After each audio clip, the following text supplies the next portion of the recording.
Նախագծի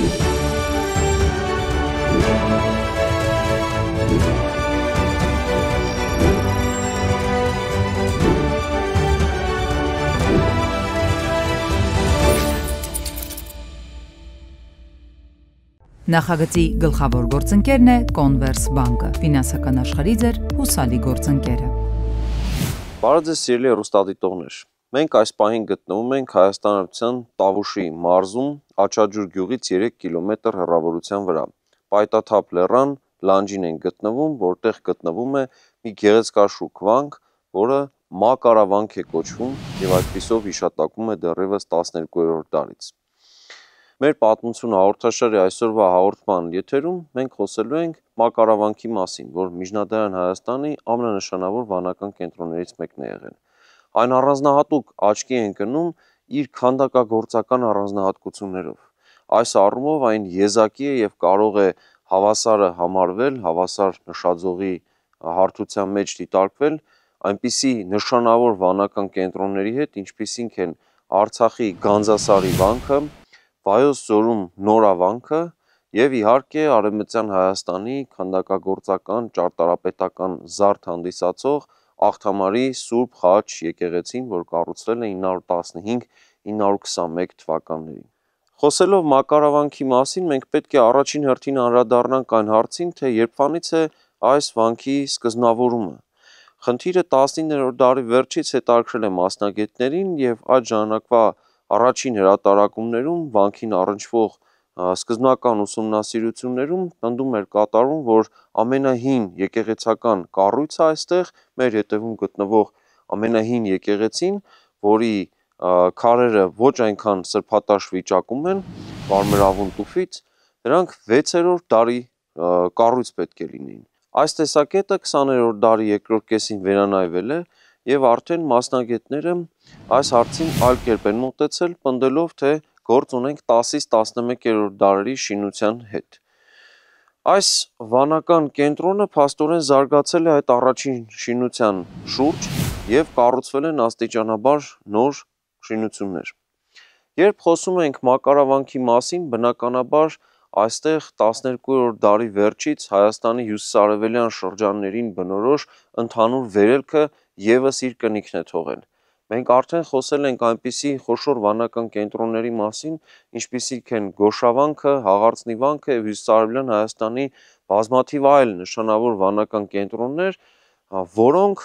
Զաքարյան Հայաստանի հետ են փոխկապակցված, այսինքն այն ծաղկման հետ, որ հյուսիսարևելյան Հայաստանը ունեցել է 12-րդ դարի վերջից սկսած։ Բանն այն է, որ 12-րդ դարի վերջին, հատկապես 1180-ական թվականների կեսերից սկսվում է հյուսիսարևելյան Հայաստանի ազատագրման վճռական փուլը, եւ այն առաջնորդում են Զաքարյանները, նախ դա Սարգիս Զաքարյանն էր իրականացնում, հետո նրա երկու որդիները, ավագ որդին Զաքարեն եւ կրտսեր որդին Իվանեն։ Եվ այս գործողությունների ընթացքում բնականաբար նրանց կողքին էր նաեւ Սարգիս Զաքարյանի եղբայր Վահրամը, որ ուտիքում հենց հատկապես նրա գործունեությունն էր աչքի ընկնում։ Հետաքրքրական է, որ նրանք համագործակցում էին ոչ միայն իրենց վրացական արքունիքի հետ, որտեղ նրանք պաշտոնեություն էին զբաղեցնում, այլև բուն Հայաստանի տարածքում պահպանված իշխանական ընտանիքների շառավիղների հետ։ Բնականաբար առաջին հերթին դա վերաբերում է Արցախի իշխաններին եւ իհարկե երբեմնի Տաշիր ձորագետի թագավորության արևելյան հատվածում պահպանված Կյուրիկյան իշխանատոհմի շառավիղների հետ։ Նույնիսկ այս ընտանիքների հետ Զաքարյանները իրենց իգական գծի ամուսնության են գնում, այսինքն եթե անվանենք դա միջնադարյան տերմինաբանությամբ, ապա դինաստիական ամուսնությունների մոտեցում էին ցուցաբերում։ Այս փոխկապակցվածությունը օգնում էր, որպեսզի իշխանական ընտանիքների միջև համագործակցությունը ավելի մեծ վստահության մթնոլորտում լիներ եւ այս տարածքների տեղական էլիտան ինտեգրվեր այն միջավայրի մեջ, որ ստեղծում էին Զաքարյանները իշխանապետության տեսքով, որը վրաց թագի հովանու ներքո էր, բայց փաստացի ինքնուրույն հայկական իշխանությունների մի որոշակի համադաշնություն էր ներկայացնում, որի գլուխ կանգնած էր ավագ եղբայր Զաքարե Զաքարյանը, իբրև իշխանապետն հայոց, եւ պատահական չէ, որ նա իր որդու ավակ որդու անունը դնում է Շահնշահ եւ Անին տիրանալուց հետո, Անի մայրաքաղաքին տիրանալուց հետո նստարար դարձնելուց հետո պարզ է, որ նման իրավիճակում նա հավակնում էր Բագրատունյաց Հայաստանի ամբողջ ժառանգությանը։ Երբ խոսում ենք մակարավանքի արդեն այս 12-րդ դարի վերջից վերելքի շրջանին, բնականաբար պետք է նշենք Հովհաննես վանականի գործունեության մասին, ով եղել է այստեղ վանահայր։ Մասնավորապես այս եկեղեցին, որի մոտ կանգնած ենք այս պահին, Սուրբ Աստվածածին եկեղեցին կառուցել է հենց նա։ Ընդ որում պահպանվել է եկեղեցու ճակատային հատվածում, այսինքն արևմտյան ճակատին արձանագրություն բավական լավ վիճակում, որտեղ նշում է վանահայրը, որ եկեղեցին կառուցել է իր եղբայրների եւ ծնողների հիշատակին ու թվարկում է իր ընտանիքի անդամների անունները։ Այս վանականը փաստորեն նրանց հիշատակի համար կառուցել է վանքը եւ այս մասին թողել է համապատասխան արձանագրություն։ Եվ այս եկեղեցին աչքի են կնում քանդակագործական բավական նուրբ աշխատանքով, նրա արտաքին պատերը քանդակված են գեղեցիկ տարբեր բարձրաքանդակներով եւ այստեղ իհարկե առանձնանում են մի քանի ուշագրավ պատկերներ։ Օրինակ, այստեղ երկու առյուծներ են պատկերված, որոնք դեմքերով կարծեք միմյանց ուղղված լինեն, եւ նաեւ այստեղ առանձնահատուկ գեղեցիկ է ստացվել պայքարը վիշապի եւ արծվի միջև, որը մեկ ընդհանուր պես դինամիկ պատկերի մեջ է ստացվել։ Եվ բազմաթիվ այլ քանդակներ կան, որոնք այս եկեղեցուն առանձնահատուկ գեղեցկություն են շնորհում։ Նրանից հետո կառուցվել է փոքրիկ այստեղ մատուռ, հենց նրա հարևանությամբ, եւ նաեւ նույն այդ ժամանակահատվածում եւ հաջորդ դարի սկզբում այստեղ աշխատանքները շարունակվել են, մասնավորապես այստեղ սեղանատուն է կառուցվել եւ իհարկե արդեն հնագույն եկեղեցու տանիքը նորոգվել է եւ վերին հատվածը շինության արդեն սրբատար շտուֆով է փոխվել եւ ստացվում է, որ վերանորոգման աշխատանքներով ամենահին եկեղեցական շինությունը վանքի ստացել է նոր հարդարան։ Մակարավանքի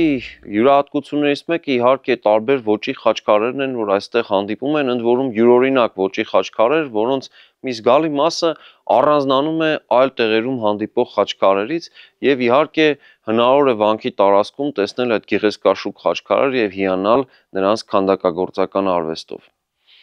Երբ խոսում ենք մակարավանքի մասին, իհարկե այստեղ մեջտեղ է գալիս անվան ստուգաբանության խնդիրը, որը մինչև վերջ պարզաբանված չէ։ Եվ տարածված է դեռևս ավելի քան 100 տարի առաջ գրի առնված երկու միանգամից ավանդապատում, որոնցից առաջինը նշում է իբրև թե վանքի անվանումը կապված է մի մարդու հետ, վարպետի հետ, ով այստեղ աշխատել է եւ որդու հետ է աշխատել, իբրև տեսնելով, որ որդին մահացել է, հետո նա ավարտին է հասել աշխատանքները եւ իրեն ցած նետել ու իբրև նրա պատվին են այդպես կոչել։ Սա մասնագիտորեն բացառված ենք համարում, որովհետև անհնար է ինքնասպանություն գործած անձի պատվին վանք անվանակոչվեր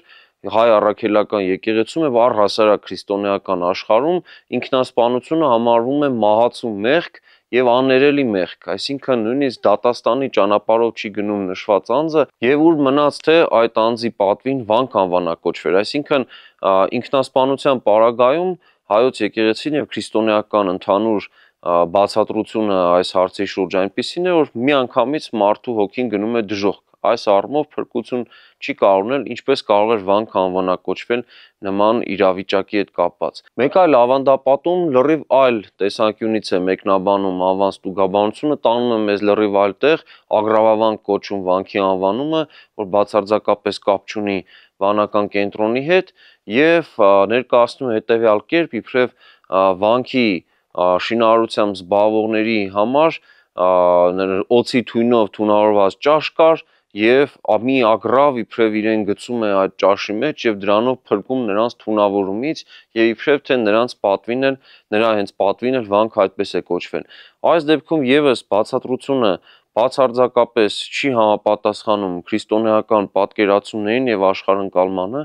եւ այս առումով եւս այս մոտեցումը բացարձակապես անընդունելի եւ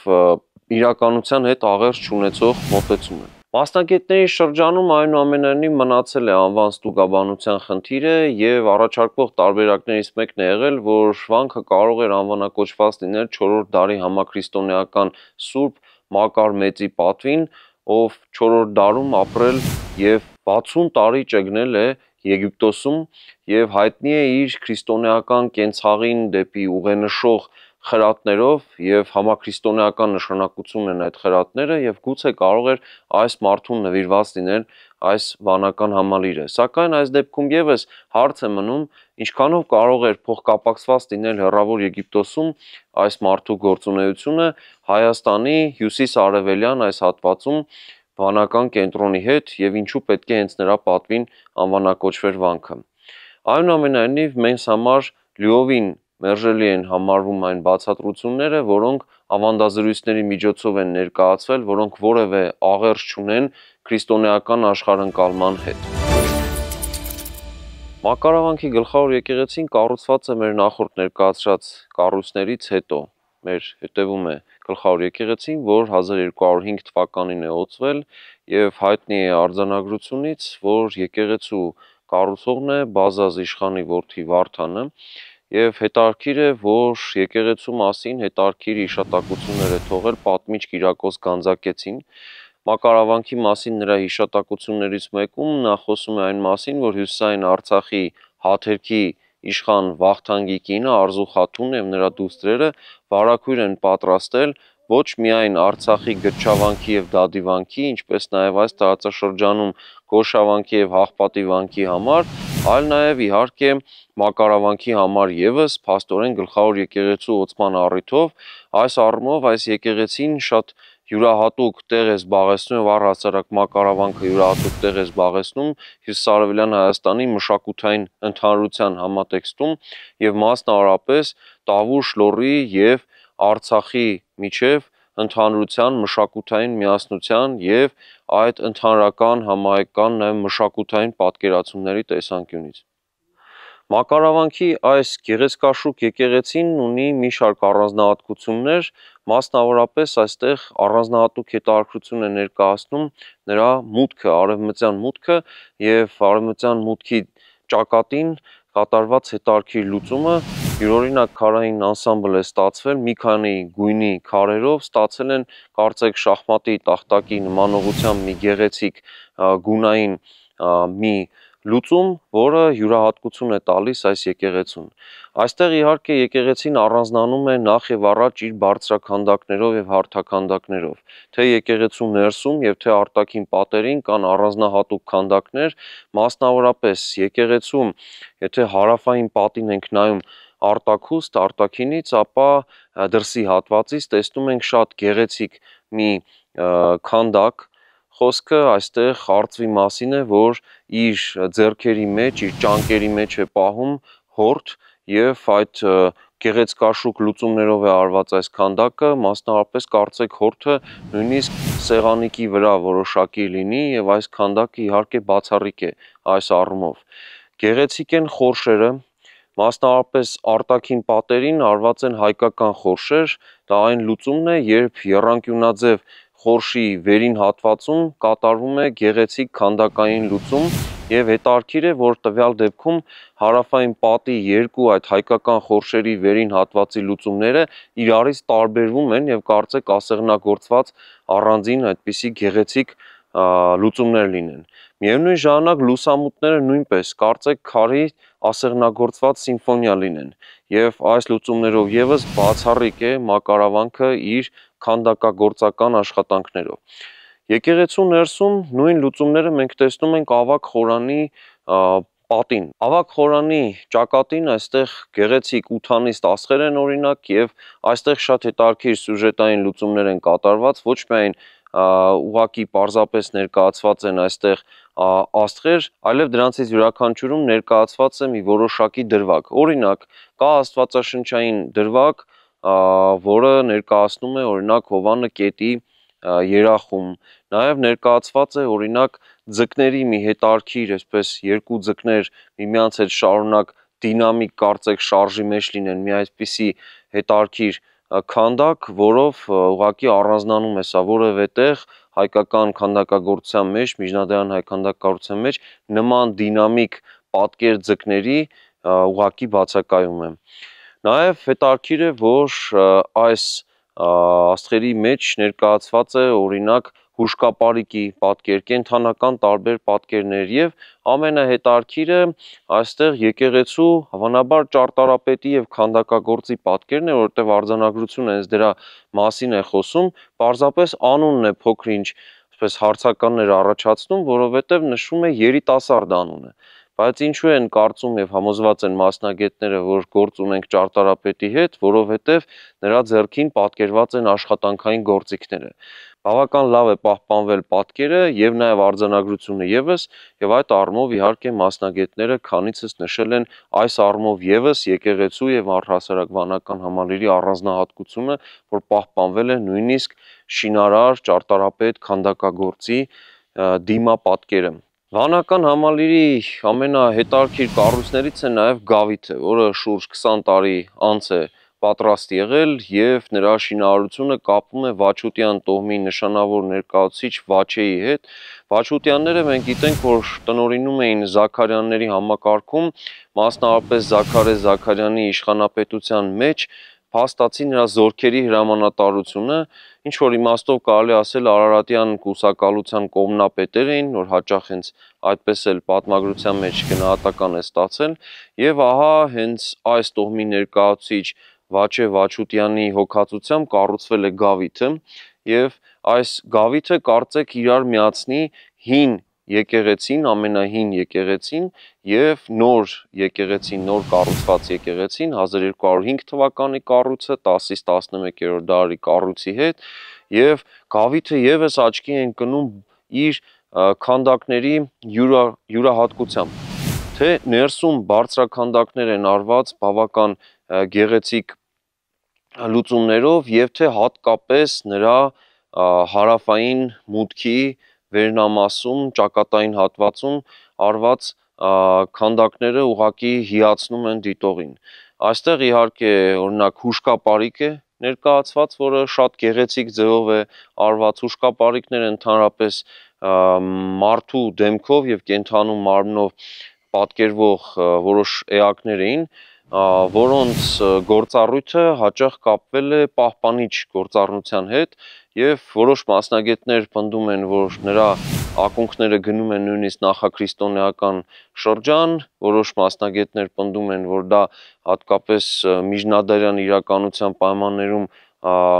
պահպանիչ գործառույթի հետ էր կապված, ինչևէ այստեղ մենք գործ ունենք հուշկապարիկների առատության հետ եւ թե գլխավոր եկեղեցու փաստորեն ներսում ավագ խորանի ճակատին քանդակների մեջ կա եւ թե գավթում կա եւ իհարկե այստեղ առանձնանում է նաեւ մեկ այլ քանդակ ցուլի եւ առյուծի մենամարտ, որը եւս բացառիկ գործ է եւ հայկական ճարտարապետության եւ հատկապես քանդակագործության մեջ յուրօրինակ նմուշ։ Մակարավանքի տարածքում նաեւ բազմաթիվ այլ շինություններ են եղել, մասնավորապես հին եկեղեցու կառույցից եւ գավթից, եթե դեպի հյուսիս-արևելք ենք դիտում, այդտեղ պահպանվել են նշխարատան հետքերը եւ այդ կառույցը ցավոք այսօր չի պահպանվել։ Եվ նաև այստեղ պահպանվել են աշխարհիկ տարբեր շինությունների, վանականների համար նախատեսված խցերի եւ այլ շինությունների հետքեր, մնացորդներ եւ նաև իհարկե պահպանվել է կամարակապ մուտքը, որը իհարկե առանձնահատուկ գեղեցկություն եւ շուք է հաղորդում վանական համալիրին։ Նրանից դուրս պահպանվել է աղբյուրը եւ նաև երկու գերեզմանատան հատվածները եւ իհարկե այս վանական կենտրոնը նաեւ բազմաթիվ իմագիր արձանագրություններ ունի, որոնք մասնավորապես հաղորդում են 13-րդ դարում նրան կատարված նվիրատվությունների մասին։ Այգիներ, խաչեր, ավետարաններ եւ այլն եւ այլն։ Վանական կենտրոնի մասին հիշատակությունները 14-րդ դարից սկսում են ուղղակի անհետանալ։ Դա հավանաբար պայմանավորված է մողոլական ժամանակաշրջանի հետ, հատկապես այն շրջանի, երբ որ այս տարածքը կարող էր միգրացիոն հոսքերի, հարձակումների ուղիղ թիրախ լինել։ Այնուհետև վանքի մասին հիշատակություններ ավելի ուշ շրջանում ենք տեսնում։ Մասնավորապես 19-րդ դարում, նույնիսկ 1880-ական թվականներին հայտնի է դեպք, որ նույնիսկ այստեղի վանահարն է սպանվել եւ դրանից հետո վանքը սկսել է լքվել։ 1950-70-ական թվականներին վանքի նկատմամբ ուշադրություն է առաջացել եւ 70-80-ական թվականներին մասնավորապես Գիտությունների ակադեմիայի հնագիտության եւ ազգագրության ինստիտուտի հնագիտական արշավախմբեր են աշխատել եւ խորհրդային կառավարության նաեւ օժանդակությամբ այստեղ որոշ վերականգնողական աշխատանքներ են եղել եւ պեղումների արդյունքում հայտնաբերվել են բազմաթիվ քարեր, խաչքարերի մնացորդներ եւ խաչքարեր, որոնք հանվել են հողի տակից եւ փորձ է կատարվել վերականգնելու վանքի բնական ընդհանուր վիճակը, այն վիճակը, որով որ փաստորեն կառուցված է եղել այն։ Վերջին տարիներին եւս այստեղ վերականգնողական որոշ աշխատանքներ են կատարվում, որոնք իհարկե նպատակ ունեն վանքի տարածքը անխափան եւ փլուզման վտանգից հատկապես պահած լինել։ Եվ այսպիսով մակարավանքին նվիրված մեր թողարկումը մոտեցավ իր ավարտին։ Կհանդիպենք հաջորդ շաբաթ մեր պատմությունը հաղորդաշարի եթերում։